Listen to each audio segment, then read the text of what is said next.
When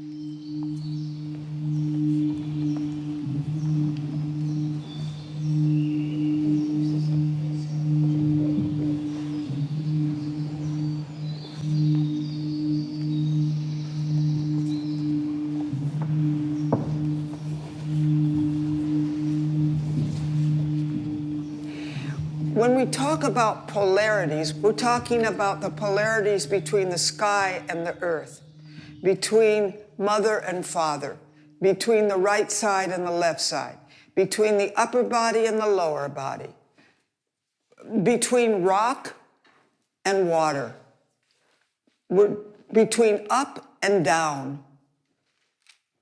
Polarities are just part of life.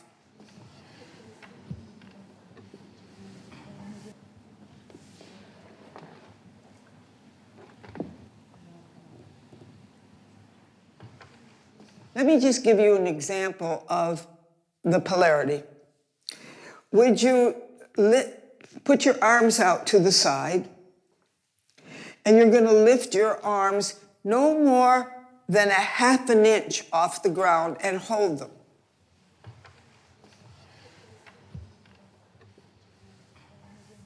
Now let go completely. Now the floor is holding you up. Now do the same thing with just your head. Just lift your head 1/2 inch off the floor and hold it.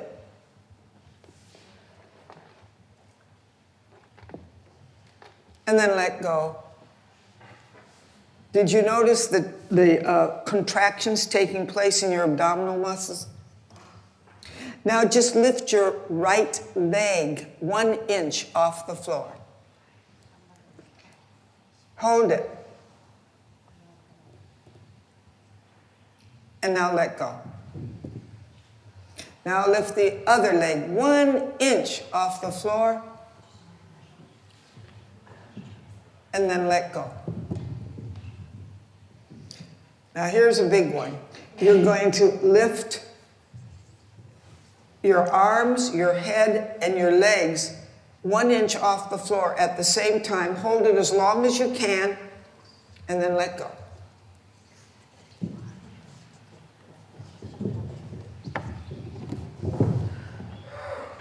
Now what we're going to do is locate in your body where those polarities meet. We can think of that as being your center.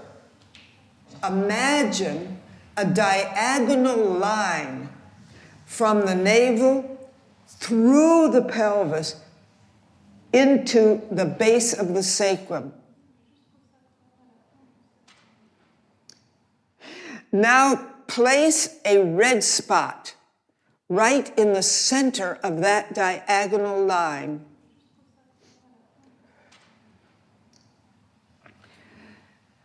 Now this time, lift, bring and I call that assemblage. You're assembling your body around the red spot. Lift your arms and your legs and then let go.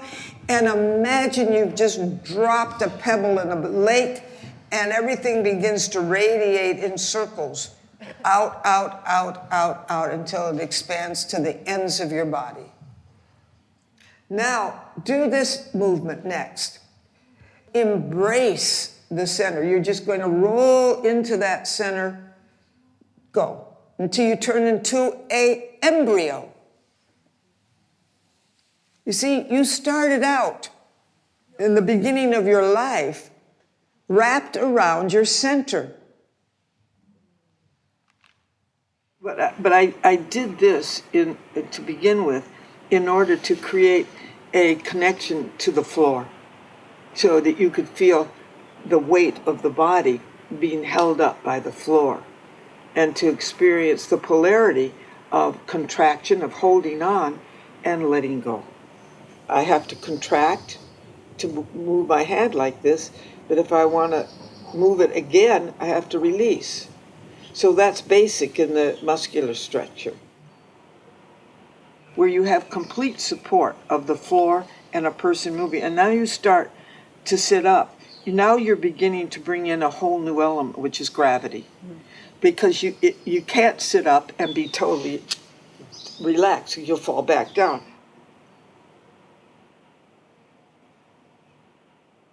Your head weighs 10 pounds, so you get rid of that. The next thing you do is you collapse in your rib cage until you fall forward, and then your body lets go and it just falls out. Now reverse that movement. Keep that arm on the ground. Go. No, no, no. You see, it's effort in there. Put it over your head. There. Do you see how this movement helps give you some momentum for coming up? There. Does that look comfortable? All right, now reverse it. Breathe out. Let go here. Let go in the sternum. That's better. Drop forward. Your arm swings over your head on the floor, and you just let go. Let your legs go. There. Try it.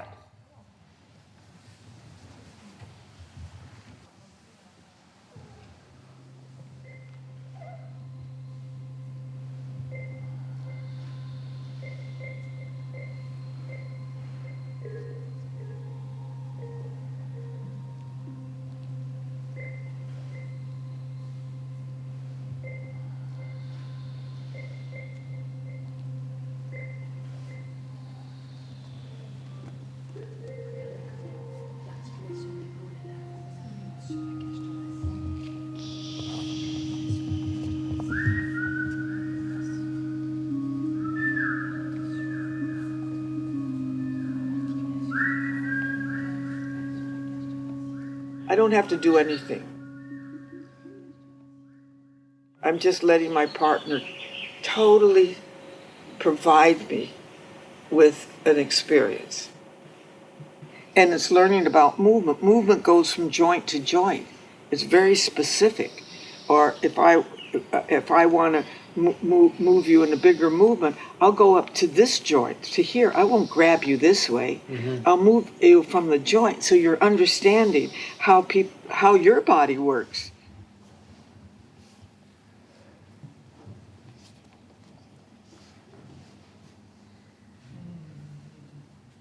Now what the partner's going to do is hold your partner's head right at the base of the skull.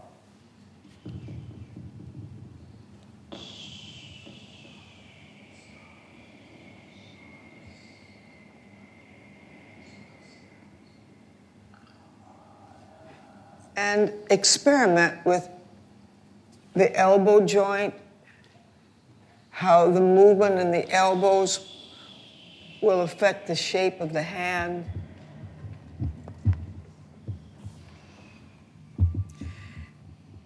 And now you can pick your arm up a little bit higher and notice the shoulder joint. And what's the range of movement in the shoulder joint?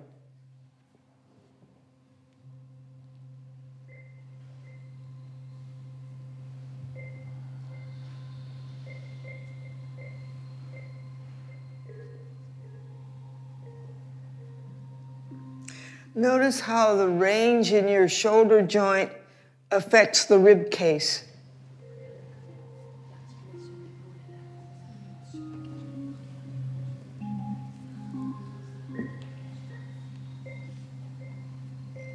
The shoulder joint rotates in and out.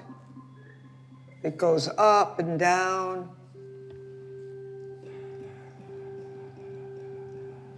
Take the other arm.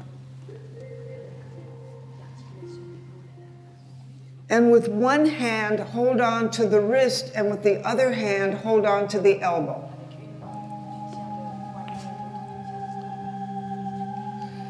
And now rock backwards so that your partner's movement will be affected as that you roll them all the way over to their side. And their head will just drag.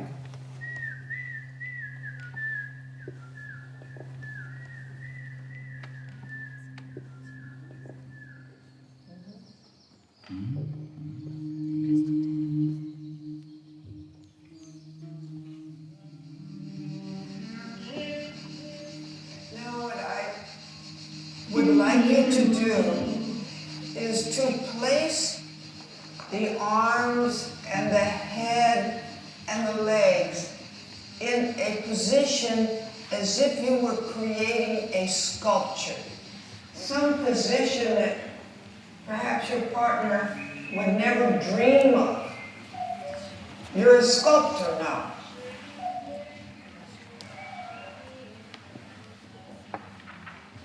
The idea of putting them in a position and then pausing is to give them time to report on their experience, not necessarily what it looks like, what it feels like to be in that position. Now, sometimes you could, then I, when I have more time, I will also say, okay, take that movement and now just explore with that. Where does that take you? How do you develop it? What's the feeling?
You come behind me and you try to lift me straight up.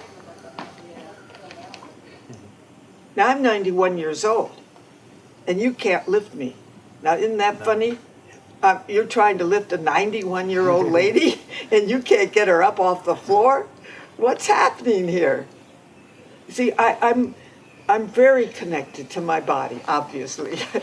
And what I'm doing is I'm using imagery, feeling, and physicality. And what I'm doing is I'm going down to my feet and my toes, and I'm feeling them rooted. I'm using the image of a tree. I am rooted in that tree. I know that if I do this, now try to do it. I can't be rooted because the movement doesn't go through my knees. You remember we said movement has to go from joint to joint. So I can't do that. I can't be rooted and have my knees in hyperextension. So I know I have to get down. Now, so I'm down. So you can't lift me. Okay, now I can be thinking about what am I going to have for lunch? And all of a sudden, I'm not in my body anymore. I'm thinking about something else. So I'm trying to at that moment, say, you know, here's an example of being physically alert, having an image in your mind, and be emotionally stable.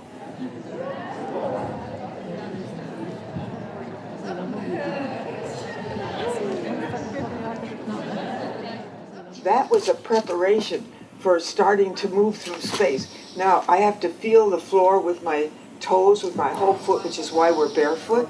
I have to be rooted as I do this movement. I'm rooted here, but I'm very light up above, so I'm allowing you to move me. Now, if I was down here and you're trying to move me, go.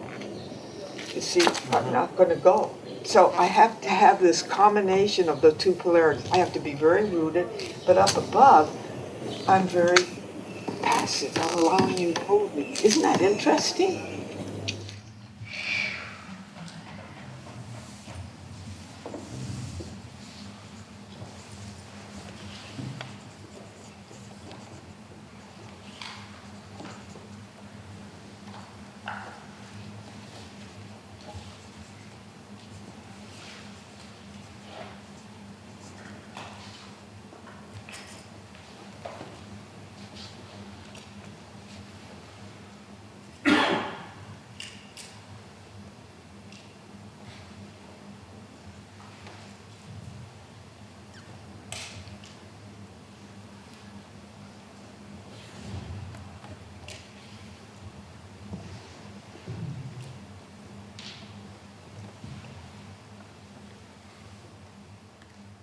Got the idea? Wow, do you have to learn to listen? Really listen kinesthetically.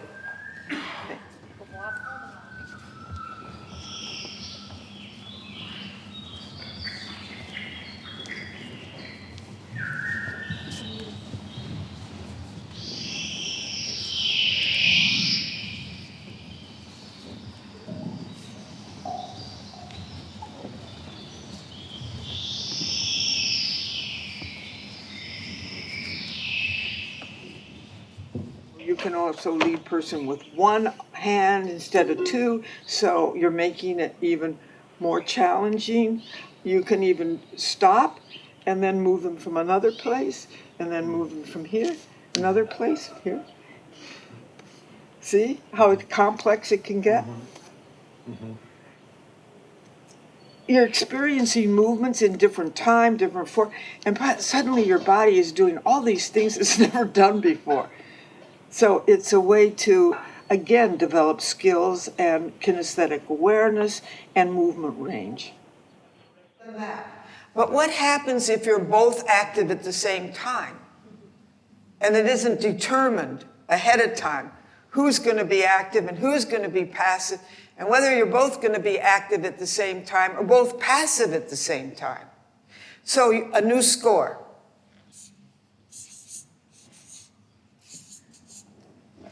All right, ready? Here's your score. How you choose the elements is going to be up to you. I'm not going to say, you be passive, you be active. You're going to make those decisions. You might decide to be passive at the same time or active at the same time, or switch.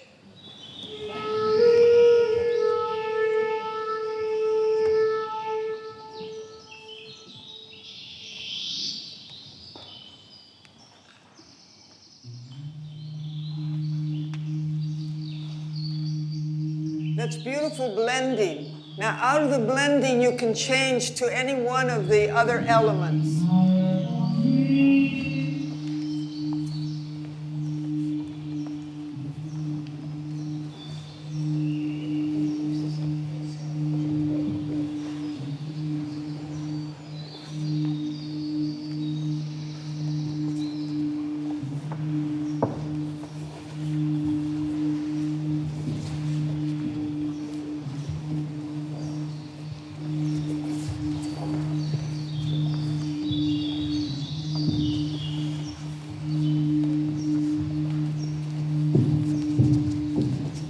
I'm going to ask you to start with active, active, and then go from there to one of the other combinations. All right?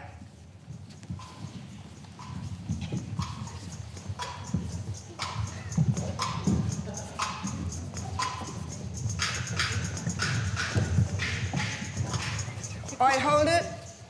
Hold it, hold it, hold it. You've got to be very careful that you're not just doing dancing movement. To be active, active with somebody, you've got to really be... You've got to get into the feeling of you can't... Wow. You've got to get centered. You've got to mean it.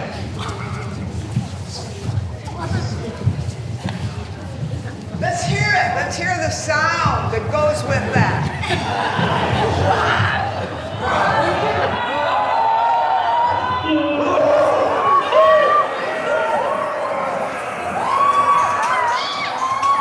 To be ugly, to be mean, to be angry, to get yourself centered, to be able to say no.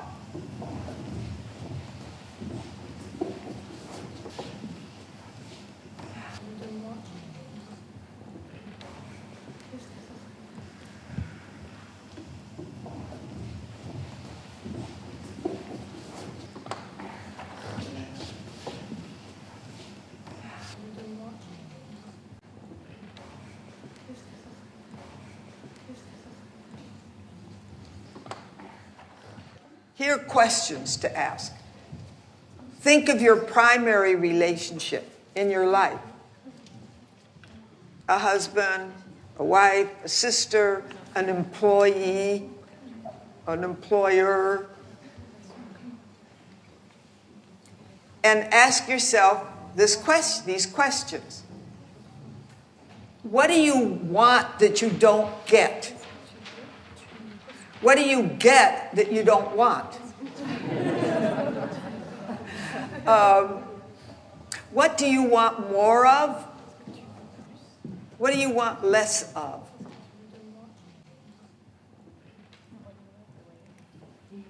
What would be the ideal combination of those elements? I really like you to write it because it can be very personal. We're going to ask you to take this paper and pencil home with you tonight and write your answers. Bring them in the morning. All right? Because this is a good one to think about. A really good one.